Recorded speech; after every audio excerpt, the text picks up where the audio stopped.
Aujourd'hui, Hans Holbein, un peintre allemand, suisse, on peut considérer que la Suisse, à l'époque, était celle que nous connaissons, des différentes confédérations suisses, mais surtout l'installation en Angleterre qui va faire de lui un personnage prestigieux dans le cadre de la production de ses portraits. Commençons donc par découvrir ou entrevoir la personnalité d'Hans Holbein le jeune.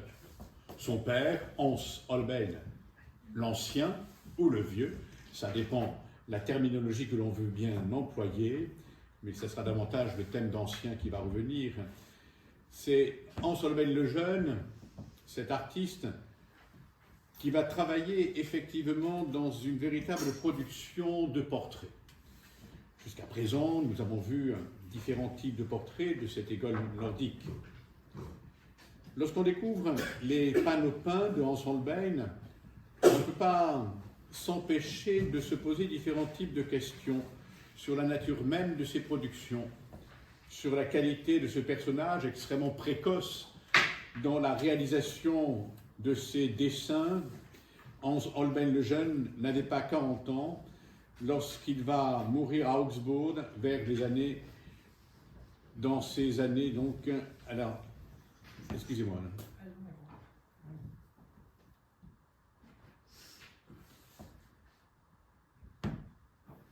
Hans Holbein donc, est né à Augsbourg vers les années 1497-1498. Il s'est initié à la peinture dans l'atelier de son père. En 1515, Hans Holbein va se rendre à Bâle pour y exercer son art et il ne tarde pas à recevoir des commandes importantes. Peu de temps après, il va s'installer à Lucerne pour décorer l'intérieur et les façades extérieures de la maison du Burgmers Antensen sur la place donc, de Lucerne. Et celle-ci a été détruite en 1825. Ce qui veut dire que les peintres, et Hans Holbein en particulier, comme ce fut le cas de Dürer, ont peint des façades de maisons qui elles-mêmes ont disparu avec le temps. De retour à Bâle, en 1519, Holbein ouvre son propre atelier. Cette cité connaissait alors une phase d'expansion et d'immense activité. C'est alors qu'il se lie d'amitié avec Erasme de Rotterdam. Erasme de Rotterdam, qui naît vers les années 1466-1467 et qui meurt en 1536. Donc ce théologien religieux, philosophe, qui écrira l'éloge de la folie, donc une profonde amitié va naître entre ces deux personnalités. Ce qui veut dire que nous avons affaire à deux personnalités qui seront des figures marquantes, à la fois sur le plan intellectuel et artistique, de ce courant que l'on appelle l'humanisme. Très vite, cependant, l'iconoclasme de la réforme protestante et l'austérité du gouvernement va transformer Bâle en cité que l'on va qualifier d'austère. Et l'expression artistique va se réduire, c'est-à-dire que les commandes vont être beaucoup moins importantes. Sur les conseils d'Erasme, Holbein va quitter Bâle en 1526 pour se rendre en Angleterre, où il s'installe définitivement en 1532. Si dans les premiers mois et les premières années, l'artiste va bénéficier de la protection du grand chancelier Thomas More, auteur de l'Utopia, chancelier d'Henri VIII, celui-ci va vite tomber en disgrâce, puisque Thomas More sera effectivement décapité, ne voulant pas reconnaître l'annulation du mariage avec Catherine d'Aragon et le mariage avec Anne de Boleyn. Donc cette décapitation va entraîner effectivement la fidélité de Thomas More à l'Église et au pape. D'ailleurs, il sera canonisé par le pape Pie XI. sa renommée devient considérable à Hans Holbein. Et sa renommée, effectivement, va lui permettre de devenir un très grand portraitiste, et en particulier une série de tableaux donc représentant le monarque Henri VIII. Ceci en lien avec le ministre, avec l'entremise de Cromwell. Il meurt de la peste à Londres en 1543. L'œuvre de Holbein semble surtout suivre une trajectoire parallèle à celle de sa vie.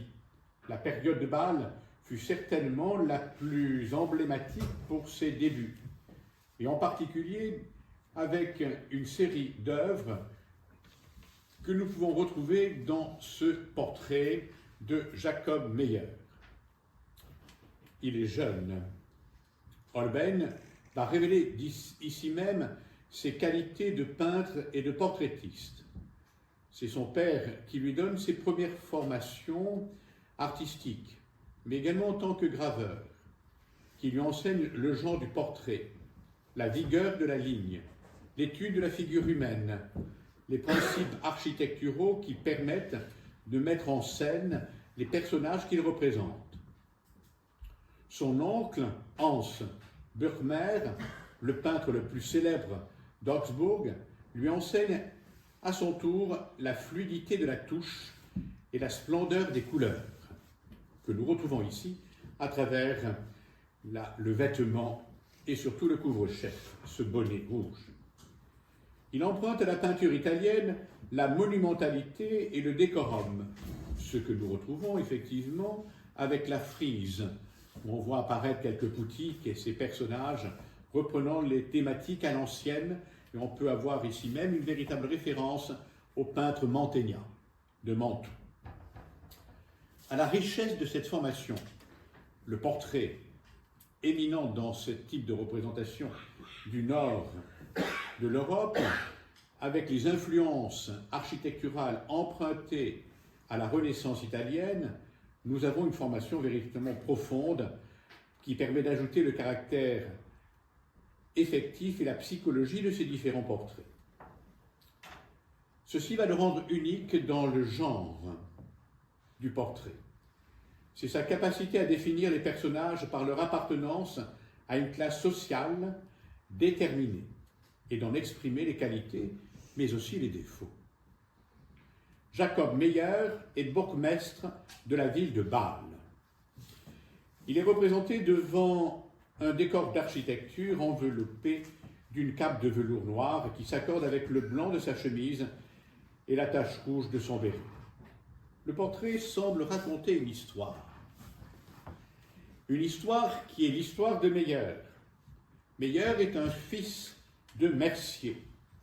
Il a acquis, grâce à des spéculations, une immense fortune et une réputation douteuse, due à ses doubles liens avec les confédérés helvétiques et la faction opposée au service des Français. Il a joué un rôle extrêmement ambigu. Cela ne va pas l'empêcher de devenir maître de la corporation, également capitaine de la garde, et enfin, en 1516, bourgmestre de Bâle. Et le tableau date de 1516. Donc, c'est un tableau à la gloire du commanditaire. La figure massive bloquée dans une structure pyramidale. L'attitude du regard est fixée au loin. Les traits du visage dessinés avec une très grande simplicité permet de manifester une véritable fermeté dans la compréhension de cette figure. Un homme bien en chair, un homme à l'âge presque vénérable, mais qui est un véritable calculateur. Le visage n'est pas le seul à être significatif. Il y a aussi les mains. Entre les doigts de la main gauche, ornée de bagues, le peintre nous montre une monnaie d'or. Alors bien sûr, vous allez penser à son travail, à sa réputation de spéculateur. Et ce n'est pas tout à fait ça. Lorsqu'on voit effectivement les archives qui ont été étudiées par un grand nombre d'historiens lors de la représentation de ce portrait de Jacob Meyer par Hans Holbein, il y a une allusion, non pas comme on l'a cru souvent, à travers son métier d'argentier, entre guillemets, mais en devenant important pour la ville de Bâle. Pourquoi? L'importance qu'il a pu acquérir est due, à savoir à la confirmation en janvier 1516 de la part de l'empereur Maximilien du droit de frapper des monnaies d'or, droit qui avait été déjà concédé à la ville par le pape Jules II, 2 ans auparavant. Donc le contexte historique de la représentation est extrêmement important, ce qui nous permet de comprendre à la fois que l'on fait un portrait, mais qu'on identifie ce portrait avec la signification même de ce que l'artiste veut signifier et révéler de la personne. Nous avons donc ici un portrait à la psychologie et au regard avancé, à l'audace de ce personnage qui a été, selon les historiens, un très bon bourgmestre, ce monsieur Meyer. Hans Holbein va nous permettre de découvrir aussi donc différentes figurations, en particulier la figuration de cette Madone, ce qu'on appelle la Madone du bourgmestre. Et cette Madone du bourgmestre, Meyer, comme le titre nous l'apprend, le tableau est une commande donc de ce fameux bourgmestre où l'on voit représenté devant. Bourgmestre de Bâle, Jacob Meyer, l'artiste reprend ici un motif traditionnel de la peinture allemande, mais également des Madones de la Miséricorde. Le thème des sujets des Madones de la Miséricorde, c'est la Vierge Marie qui étend son manteau et sous lequel viennent se protéger un certain nombre de personnages, bien souvent des familles, donc dédicataires de l'œuvre. Mais ici, il va interpréter avec une sonalité nouvelle. Un goût classique combine son expérience du portrait, la représentation de la divinité. On aperçoit à gauche Jacob Meyer et ses 2 fils sur un splendide tapis. À droite, on va commencer par le fond, de profil, avec cette guimbe, donc, qui était le vêtement de tête des femmes de la haute bourgeoisie de la ville de Bâle.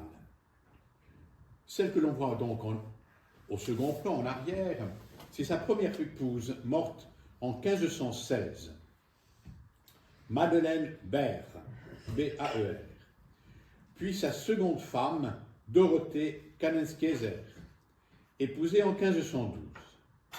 Enfin, sa fille Anna. Le tableau est donc un portrait de famille, comprenant les membres défunts et vivants. C'est en cela que le peintre est extrêmement original. À travers la commande, l'importance accordée au lien familial et à la richesse des liens à travers les mariages et les contrats donc financiers associés bien sûr à ces mariages. La synthèse de la composition avec ces personnages serrés nous met en évidence le manteau de la Madone, qui n'empêche pas une description délicate des détails de ces différentes personnalités. Cette figure, l'élégance de l'écharpe qui entoure la taille de la Vierge, le raccourci de l'enfant avec aux bras tendus, le recul imperceptible du groupe des femmes, comme si elles voulaient céder le pas à la Vierge. Et cette liberté d'attitude permet de mettre en évidence là aussi une véritable proximité des dévotions de l'époque. On est en outre frappé dans la caractérisation magistrale des figures des donateurs et par le peu de regards dans différentes directions. Ces différents éléments associés mettent bien en évidence l'importance d'apprendre à voir l'invisible et de mettre en scène la dévotion mariale. Toujours pour poursuivre sur un sujet religieux, nous voyons donc le Christ allongé, le Christ couché. Ce Christ qui est couché va effectivement là aussi mettre en rapport le Christ au tombeau, que nous avons déjà vu lorsque j'ai parlé il y a quelque temps de Mantegna. Ici, il s'agit réellement d'un cadavre. Le cadavre d'un mort comme qui a subi d'atroces souffrances, même avant de monter sur la croix. On lui voit les traces des blessures, des tortures, des coups donnés par les gardes et par la populace lorsqu'il portait sa croix et qu'il est tombé donc sous le poids de celle-ci. Enfin, la dimension du supplice fait de cette œuvre à la fois une œuvre à la fois de dévotion, mais aussi une œuvre d'interrogation. Ceci conserve effectivement une vie qui a perdu la chaleur du corps et qui est elle-même exsangue de toute expression. Il n'a pas encore la rigidité de la mort, au point même qu'on peut lire sur ses traits la souffrance, comme s'il l'endurait encore. L'artiste a très bien rendu cela. Mais c'est justement pour cela que sa figure est d'une impitoyable vérité et que cette dimension est extrêmement forte. Dans l'Idiot, Dostoïevski fait parler le protagoniste de son œuvre qui découvre le tableau au-dessus d'une porte chez une de ses connaissances, Rogozine, tableau qui fait naître en lui une étrange sensation. Il s'agit bien sûr évidemment du Christ de Holbein. Le Lompadno connaît probablement et constitué la partie inférieure d'un retable qu'on appelle les bredelles. C'est-à-dire que vous aviez l'autel, le retable, et entre le retable et la table d'autel, il y avait donc cette représentation du corps au tombeau, considérant effectivement là aussi que l'autel faisait mémoire du tombeau du Christ, ce qui est toujours le cas. Cette bredelle de ce retable va jouer effectivement ce rôle symbolique à la fois spirituel mais aussi théologique, associant la mort du Christ à sa résurrection, mettant déjà en scène, en perspective, donc l'Eucharistie, la messe célébrée sur cet autel, face à cette représentation. Le corps du Rédempteur, allongé, met bien en scène la mémoire, l'étude anatomique, la précision de la musculature. La représentation est absolument parfaite et détaillée de cette anatomie qui accentue le caractère dramatique de la scène et surtout l'impression de la souffrance. C'est justement le détachement presque scientifique avec lequel l'artiste va déployer les éléments qui vont être déterminants. Excusez-moi. C'est aussi cette mise en page d'une œuvre qui est extrêmement importante, 30 mètres sur 20 mètres, sur 20 centimes. Il y a une erreur. Excusez-moi. L'intensité dramatique, l'ombre modelée par la lumière, cette ombre est rasante. Cette ombre accentue et met en scène la référence que l'on peut faire avec l'œuvre de Grunewald, nous incitant à allonger la main quasiment pour toucher celle du Christ. C'est-à-dire que l'œuvre n'est pas une simple représentation, mais introduit la notion du toucher. Cette perception de toucher avec l'œil et avec le regard, ce désir d'entrer dans la réalité de la mort.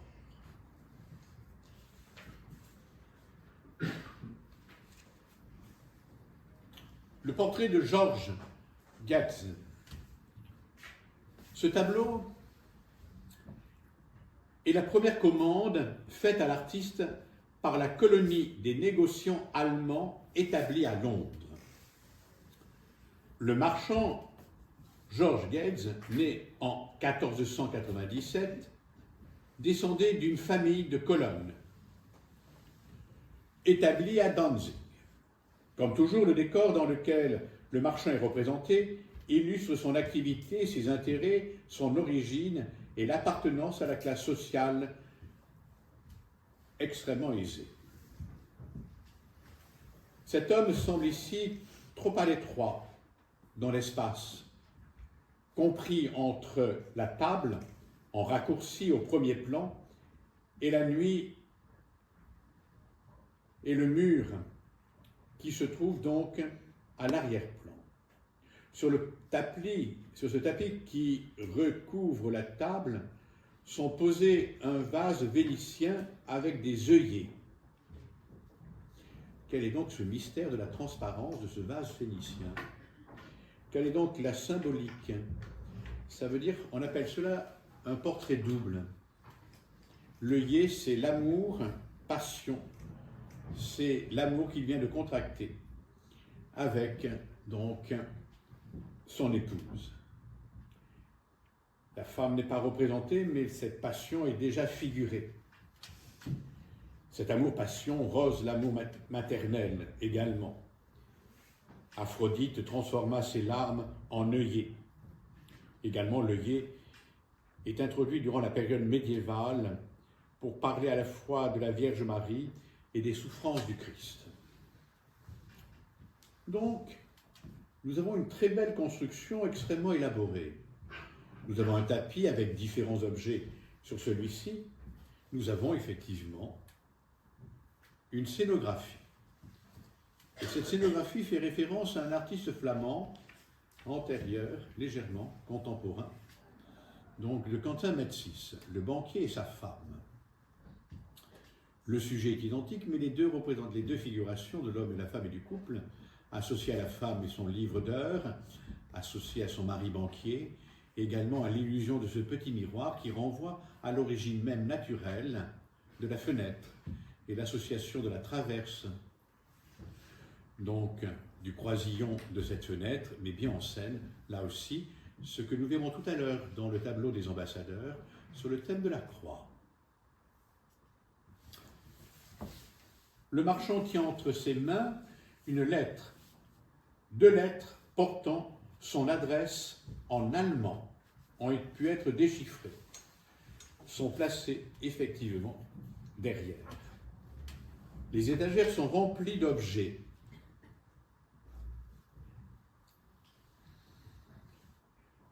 Ces objets sont typiques du cabinet de travail d'un marchand.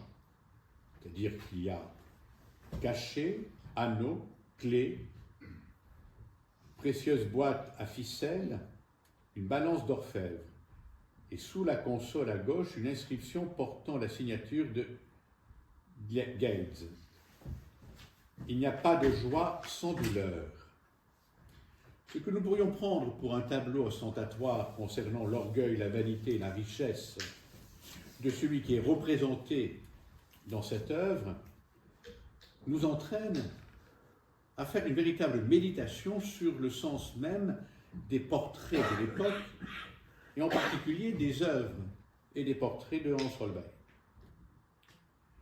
Cette devise, il n'y a pas de joie sans douleur, convient à ceux de sa profession, destinés à affronter succès et revers sur le marché. En haut à gauche, au-dessus des livres, une petite feuille porte l'inscription suivante en latin. Cette image que tu vois reproduit les traits du visage de George Gates, et ses yeux sont vraiment ainsi, et ainsi sont ses joues. Les yeux et les joues. On ne dit pas, on voit son portrait. C'est-à-dire qu'on le reconnaît tel qu'il est. Ça veut dire qu'on l'identifie. Au milieu de la profusion des objets qui s'affichent comme autant de symboles, le riche marchand n'échappe pas à sa définition. Il nous fixe de son regard pénétrant, tournant légèrement la tête avec l'attitude énergique et désinvolte de l'homme d'action, un homme de métier, un homme qui est un banquier. Et vous voyez effectivement que le lien entre les deux espaces est extrêmement intéressant. Bon, la boîte, que l'on voit, différents objets avec le cachet, le seau, l'encre associée, des ciseaux à droite, un livre de comptes, et surtout l'importance accordée à ses œillets. Donc, image de l'épouse, la qualité des tissus. Et tout se joue de ce regard. La boule que vous voyez sur la droite est une boule de parfum que l'on peut mettre sur un arbre de Noël. Le travail qu'il va faire concernant les portraits d'Henri VIII met bien en scène celui qui va être son protecteur. Il va donc être un peintre de cour. Et il va montrer les grands tels qu'ils sont à la fois représentés et tels qu'on peut les découvrir.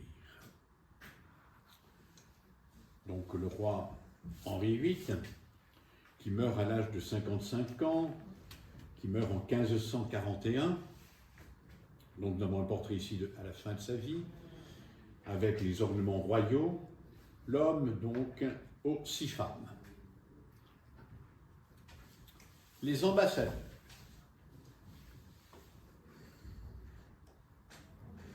Un tableau de très grande dimension. Vous avez donc la reproduction en couleur. Ils vont pouvoir envisager de découvrir les détails. Les ambassadeurs qui représentent Jean de Dinteville et Georges de Selmes. Voici le portrait de Thomas More, de 1527. Cet homme à la fidélité, un personnage extrêmement intéressant. Pourvu d'une lettre d'introduction d'Érasme, puisque c'est Érasme qui va adresser Hans Holbein à Thomas More, Holbein va se rendre à Londres, depuis la Suisse, en 1526. Il va pénétrer dans le cercle de Thomas More, dont il fera effectivement le portrait en 1527. Un an plus tard, il achevait ce portrait du grand érudit, écrivain et homme d'État humaniste anglais. Avec ses couleurs soutenues et ses détails minutieux, Holbein présente More vêtu de riches étoffes de velours et de fourrure, et la chaîne en or de sa charge qui indique son statut et sa loyauté au roi. Lorsque ce portrait fut peint, More était chancelier et duc de Lancaster. Et voici donc les ambassadeurs avec la fameuse anamorphose.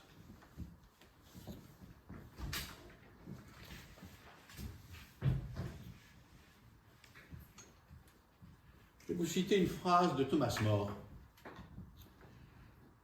qui pourrait être un véritable commentaire à elle seule de ce tableau. Et nous allons décomposer cette œuvre. Je cite donc Thomas More, cet humaniste catholique, exécuté pour avoir défendu sa foi. Mais, ô mon Dieu, que valent tous ces honneurs quand la mort vient, cette messagère puissante? Il nous faut obéir, il n'y a pas de remède. Un tableau qui représente la mort. À première vue, vous voyez deux personnages en bonne santé, jeunes ou relativement jeunes pour l'époque, et qui sont effectivement au sommet de leur gloire, de leur représentation et de leur figuration. Ce portrait et ces portraits sont liés à une commande en particulier donc de l'ambassadeur de France. Le portrait représente le Français Jean de Dinteville à gauche, ambassadeur à la cour d'Henri VIII, représentant donc du roi. et son ami Georges de Selve, venu lui rendre visite à Londres au mois d'avril 1533. D'Inteville, dans une riche robe de cour, porte au cou une chaîne avec la médaille de l'ordre de Saint-Michel, et sur la tête un béret orné d'une broche en forme de tête de mort. Son bras gauche est appuyé sur une étagère. Sa main droite repose sur le pommeau d'une épée où une inscription indique son âge. 29 ans. Selve, évêque de Lavaur depuis 1526, porte une robe cléricale avec un long manteau également riche, mais beaucoup plus sobre. Ce tableau pourrait nous faire penser aux époux Arnolfini de Van Eyck. Cette représentation est d'abord un lieu et un gage d'amitié. L'amitié que se portent les deux hommes.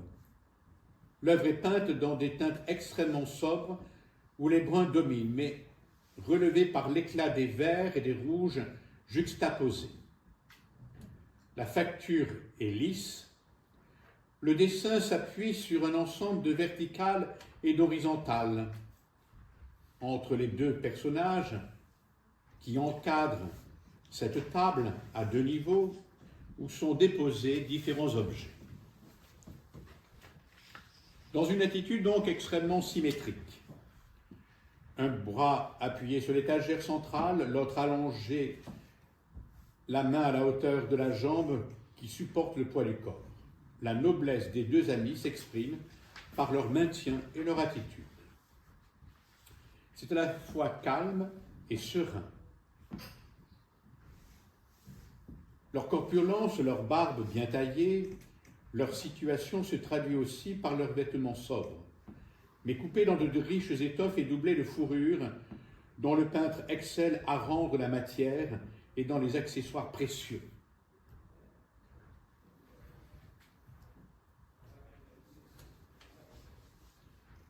Les accessoires qui sont précieux, qui augmentent la tenue. Le gland doré à franges de l'épée de D'Inteville, les gants que tient Georges de Selve à droite. Les deux personnages sont peints de plein pied, c'est-à-dire debout, sur un sol en mosaïque, de marbre semblable à celui de la cathédrale de Westminster.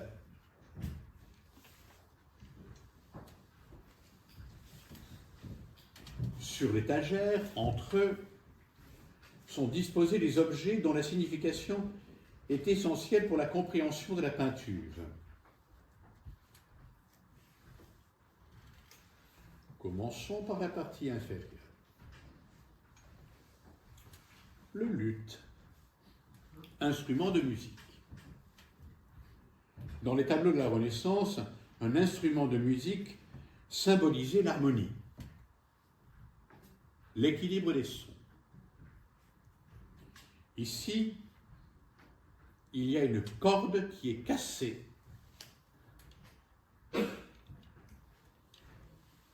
Et je vous jure qu'il y a une corde qui est cassée.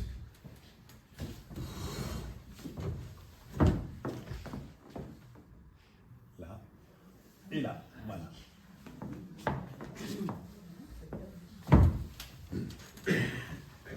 Donc il y a une véritable dissonance. On ne peut plus jouer, ou du moins d'une façon limitée. Cette corde cassée est peut-être un commentaire sur la discorde entre les catholiques et les protestants. Nous avons ici dans ce portrait affaire à deux catholiques. Le livre d'hymnes, l'ouvrage qui est ouvert, aux pages du Veni Sancte Spiritus et des 10 commandements, ce qui exprime à la fois les croyances des deux courants du christianisme, peut être un appel à l'harmonie.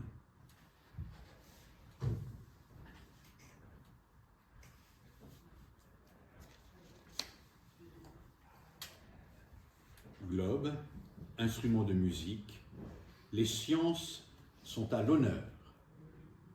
Les découvertes se déploient. Le monde est un monde en perspective et un monde de calcul.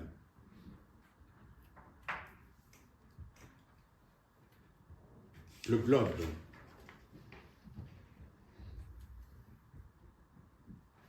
Il est orienté vers les pays qui comptaient pour d'Inteville et de Selve.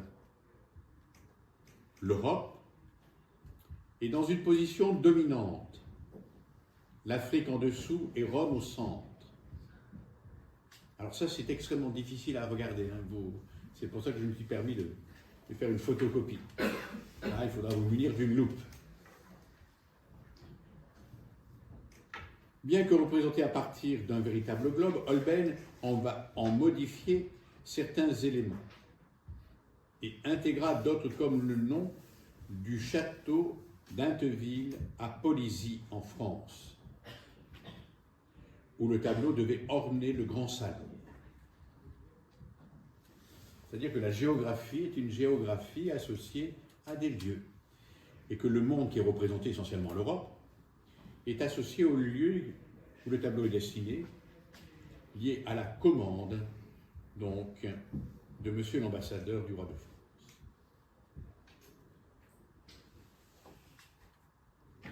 Attendez.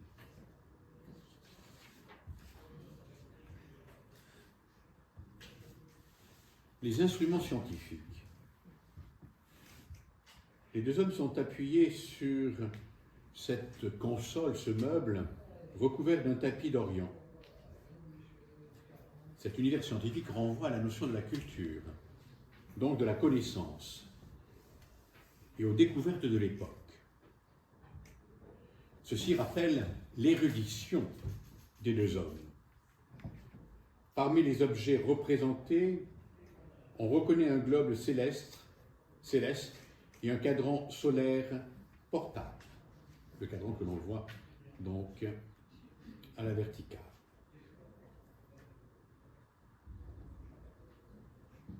La tenue, l'harmonie, l'anamorphose. L'anamorphose est une déformation du crâne qui ne peut se comprendre qu'en figurant d'une manière latérale un miroir qui va redonner forme à ce crâne. C'est un jeu de la vision et un jeu complexe du savoir, un jeu d'esprit pour montrer le caractère à la fois scientifique et la manière des sciences optiques de l'époque. C'est-à-dire qu'on peut modifier l'illusion de la mort qui est déformée par la gloire éphémère. Voulant échapper à cette mort, de ce qui peut être aussi étrange que cela puisse paraître, à l'évidence, la représentation de ce destin et de ses fins dernières, la vacuité du temps. Ceci est important. Introduire une anamorphose, on peut voir ce type d'anamorphose dans d'autres œuvres, surtout durant la période maniériste. Donc c'est le crâne déformé par un jeu de l'esprit, qui n'est pas une déformation purement technique ou une fantaisie, mais le crâne, on le retrouve en mettant un miroir latéral dans ce type de la figuration. Le crâne est donc le symbole de la mort, et c'est l'entre-deux qui définit la destinée de ces deux personnages à la gloire et à la tenue. Évêque de Lavaur, ambassadeur de France en Angleterre, donc le crâne déformé dit la destinée. Cette anamorphose est donc spectaculaire. Le raccourci extrême rend la forme donc incompréhensible. Ça ne veut rien dire. Nous sommes au XVIe siècle. Ça ne veut rien dire, c'est incompréhensible lorsqu'on le regarde de face, mais en oblique, depuis la droite du tableau, la distorsion est corrigée. C'est donc un exemple de ce qu'on va appeler le memento mori, ou d'un rappel de la mortalité de l'homme. Le secret n'est pas aussi manifeste que cela, parce que ce que l'on ne veut pas voir est associé au temps.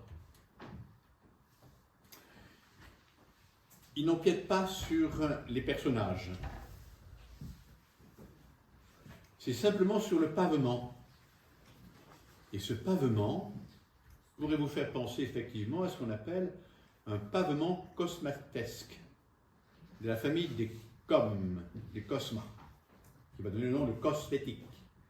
C'est-à-dire d'une famille d'origine grecque qui va s'installer en Italie et qui va proliférer à Rome et aussi à Venise, selon les inspirations suivantes, donc de ces grandes productions de marbre en forme de mosaïque qui apparaissent dès le XIIe siècle. C'est la cathédrale de Westminster qui s'en est inspirée. Nous voyons ainsi comment le lieu d'une cathédrale est aussi le lieu d'inhumation. Et un crâne sur un sol de cathédrale est déjà une préfiguration d'obsèques. Et regardez bien où il pose le pied à droite, son pied droit, sur un cercle. Le cercle étant donc le signe de la perfection, également le signe de l'illusion et d'une forme de vanité. Et dans cette circulation et ce mouvement géométrique que dessinent ces éléments en mosaïque de marbre, dit le parcours de la vie qui conduit à la mort en heurtant cette anamorphose. C'est absolument extraordinaire. Mais il y a une œuvre cachée. Alors il faudrait que je vous montre ça, là d'abord. Alors si vous regardez le tableau, vous ne voyez pas. Parce que vous voyez que ce que vous voulez voir. Vous ne reconnaissez que ces personnages, la splendeur de ces figures, les éléments associés aux objets représentés, mais on ne voit pas le sens caché. Parce qu'il y a un sens caché, absolument volontaire. Qu'au cœur de l'illusion de cette mort, qui défigure l'être humain au cœur de cette anamorphose, il y a le mystère dévoilé du Christ en croix. Donc là, je vais pas... qui est dans l'angle, en haut à gauche. Ah oui, eh bien oui. Il m'arrive de dire des choses, en essayant de sortir de mon hypoglycémie. Donc, ce qu'il y a à voir, c'est qu'il faudra tirer sur cet arrière-fond, derrière ce rideau. Le rideau est vert, hein, qui a malgré tout et au cœur de cette illusion de ce monde, l'espérance. Et ça, c'est extrêmement étonnant. On voit, mais on ne voit rien. Et ce tableau, dont le sens réside uniquement dans cette croix de l'angle en haut à gauche. Donc il faut chercher le sens au cœur et au-delà des illusions des apparences. C'est du Thomas More. Hein? Utopia, un lieu sans lieu, un lieu hors du temps, mais un lieu qui existe quelque part aussi lorsqu'on construit l'esprit à travers les sciences et la connaissance. L'intelligence du savoir et l'intelligence au service effectivement de la foi. Donc on voit effectivement comment les choses s'établissent parce que maintenant vous avez pu reconnaître et entrevoir la richesse de cette œuvre. Il y a beaucoup de choses à dire.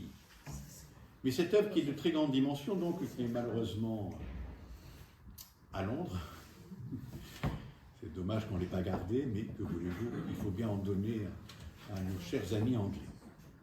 Il l'avait acheté il y a quelques siècles. L'harmonie entre une œuvre, le luth, l'harmonie, les commandements, le livre que je vais qualifier de livre de prière, avec le Veni Sancte Spiritus, et ces éléments de la connaissance et du savoir. Donc nous avons effectivement là aussi cette manière d'entrevoir comment la crucifixion, à demi dissimulée, nous permet effectivement, derrière cette tenture de brocart, qui évoque la présence du Christ dans la vie des deux ambassadeurs. Évocation subtile, le Parlement, Westminster, le Christ, l'évêque, l'ami ambassadeur, le service, et sa présence, la présence de ce crucifix. Sa présence rappelle aussi qu'il faut vivre en chrétien dans la mesure où, après la mort, il y a toujours une espérance à accueillir.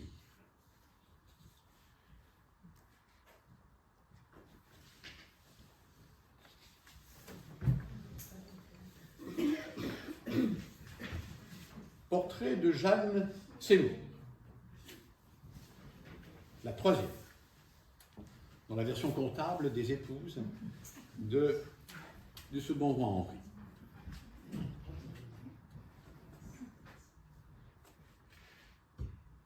En qualité de peintre de la cour, Holbein exécute pour Henri VIII une abondante série de dessins, de bijoux, mais aussi des portraits en miniature ou grandeur nature, comme dans les célèbres portraits des ambassadeurs.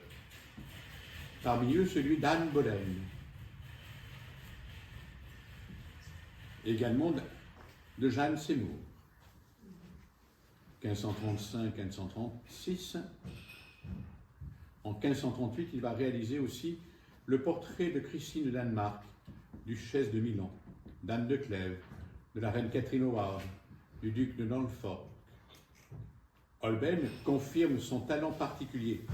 Au cours des années, il s'est enrichi d'un sens extrêmement remarquable de l'espace, d'une connaissance de plus en plus profonde du corps humain et du réalisme raffiné. Dans ce portrait de Jeanne Seymour, plus qu'ailleurs, on est peut-être certainement frappé par le soin extraordinaire apporté à chaque élément et au moindre détail, sans que jamais cela ne nuise à la synthèse de l'ensemble du tableau.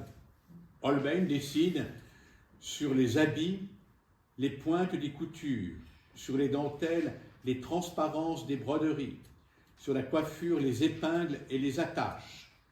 Nous pouvons sentir la présence et les formes du linge sous la robe.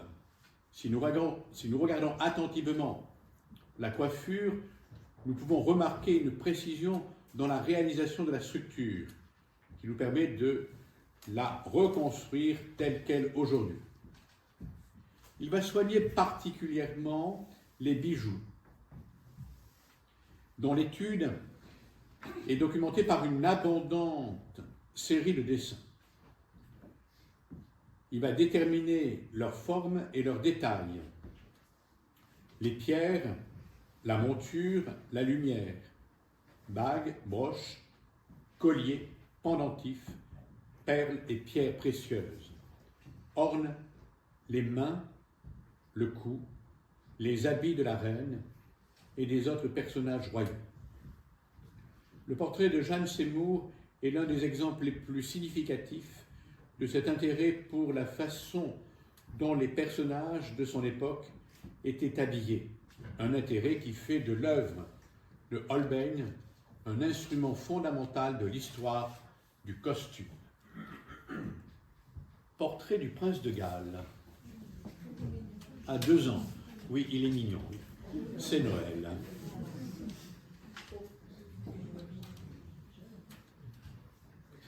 Ce portrait est probablement un cadeau de Holbein au souverain pour le jour de l'an 1540. Il reçoit en échange une coupe dorée. Le tableau représente donc le prince Édouard, né le 12 octobre 1537. L'enfant est de face comme pour augmenter sa dignité et son appartenance royale, donnant à son image la solennité de son rang que l'on a vu effectivement tout à l'heure avec le portrait du cher papa, Henri VIII. Le petit visage est rond. Il est entouré d'une coiffe et d'un béret à plumes qui, avec le rouge de son habit somptueux et des manches de brocart, mettent en valeur le ton incarnat de la face joufflue. Comme toujours, Hans Holbein apporte le plus grand soin à la reproduction des détails de l'habit, du col plissé, du tissu, de la broderie des manches. Le fond, comme tous les portraits de sa dernière période, était comme une sorte de surface en aplat qui fait ressortir la figure du personnage. La teinte chaude, ocre doré, s'accorde avec le rouge de l'habit et l'or des décorations. Mais bien sûr, l'attention est concentrée sur le visage de cet enfant prometteur à la succession royale, ce qui ne sera pas le cas. Il va mourir. C'est Élisabeth qui va succéder entre l'intermédiaire de Marie, la sanglante. La gauche empoigne un sceptre, une sorte de hochet. La droite est ouverte en signe de salut plein de condescendance. Le petit prince regarde de face, mais ses yeux sont légèrement baissés. Une démonstration ultérieure de la maîtrise de son métier par cet artiste, au talent, met en évidence cette signification du portrait d'enfant pour lequel la pose est quand même difficile, à 2 ans, voire impossible. L'inscription sur le cartouche est placée à la base du tableau.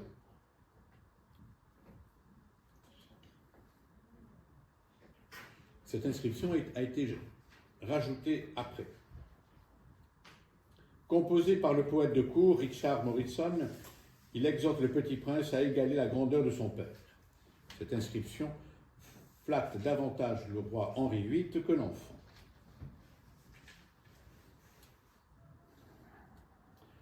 L'ensemble de ces portraits, la figure et la représentation de cet autoportrait, parce que voici enfin l'autoportrait de Hans Holbein, 1548. L'artiste, peu de temps avant de mourir, se consacre à la représentation du visage, de son visage, comme une sorte de testament. Holbein, en lien et avec son amitié avec Erasme, avec Thomas More, va révéler effectivement que ce qui regarde est de voir au-delà des apparences et de découvrir effectivement que la peinture n'est pas simplement une glorification de la personne, mais davantage une étude de la psychologie de ces individus, à la fois la qualité, le rang, associé à différentes représentations à caractère symbolique des objets. Il prend souvent des notes sur les couleurs. Holbein décide au pastel, quelquefois à l'aquarelle, jamais à l'encre. Durant sa seconde période, c'est-à-dire la période anglaise, après Bâle, il croque ses figures sur un papier rosé, au pastel et à l'aquarelle, marquant les contours à l'encre. Un regard à peine voilé, une sorte de mélancolie subtile est rendue à travers, effectivement, cet autoportrait. Ce personnage, le dernier astre de la Renaissance allemande, cette force, ce contenu et ce haut degré de conscience nous permet de dire que l'homme est tel qu'il se comporte. Le spécialiste des portraits, l'homme est tel qu'il se comporte, c'était un passage de Thomas More, des êtres humains et non des emblèmes comme c'était le cas dans les représentations. Une figure avec le sens de l'être et la conscience que c'est l'homme qui constitue son histoire et définit son propre chemin. Ces derniers portraits ressemblent donc à une sorte de tentative de retrouver le sacré dans le profane, sans jamais abandonner le centre de son intérêt, l'homme, l'être humain. C'est lui qui charge des valeurs et de la dignité que d'autres attribuent au personnage céleste de son enfance et de sa formation. Ces visages nus qui émergent de la profondeur de la toile révèlent alors une inquiétude qui les rend terriblement humain, ce que nous avons à redécouvrir et peut-être à chercher. En tout cas, voici ce que fut et ce que demeure Holbein. À travers l'art, il nous interroge, effectivement là aussi, à tirer le rideau de nos arrière-fonds. Derrière nous, il y a toujours plus que nous-mêmes. Je vous remercie.